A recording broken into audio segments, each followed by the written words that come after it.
છેલ્લા 26 વર્ષથી સેવાકીય ક્ષેત્રે સતત કાર્યરત સંસ્થા શ્રી કચ્છ જિલ્લા ગામ વિકાસ સમિતિ ગોધરા અને અંધ, અપંગ, મંદબુદ્ધિ અને બહેરા મૂંગા જેવા દિવ્યાંગોના ઉત્કર્ષ અને તેમના સેવાકીય કાર્યો માટે માંડવીમાં છેલ્લા 32 વર્ષથી માંડવીમાં સતત કાર્યરત સંસ્થા અંધ, અપંગ માનવ કલ્યાણ સોસાયટીના ઉપક્રમે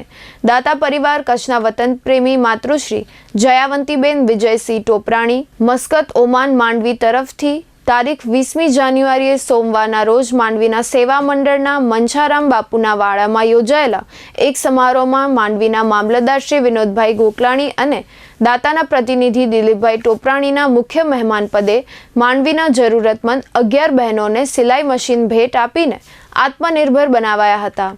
श्री कच्छ जिला गाम विकास समिति गोधराना प्रमुख अरविंदभाई जोशीना प्रमुख पदे योजायेला आ समारोह में मस्कत गुजराती समाजना महामंत्री डॉक्टर चंद्रकांतभाई चौथाणी, मांडवीना अंध, अपंग मानव कल्याण सोसायटीना प्रमुख शांतिलालभाई गणात्रा, मंत्री दिनेशभाई शाह, मांडवीना पूर्व नगरपति हरीशभाई गणात्रा, मांडवीना दाता अने अग्रणी सोनी भरतभाई पुरुषोत्तम थलेश्वर, उद्योगपति वस्तुपाल जैन, सेवा मंडळना प्रमुख अशोकभाई शाह, गोधरा अंबेधाम परिवारना दाता वसंतभाई नागड़ा, वर्षाबेन नागड़ा, वीणाबेन जैन, नितिनभाई चावड़ा, हसुभाई ठक्कर, कैलाशभाई ओझा, कल्पनाबेन राजेन्द्रभाई परमार वगैरेना हस्ते 11 बहनों ने सिलाई मशीन अर्पण कराया था।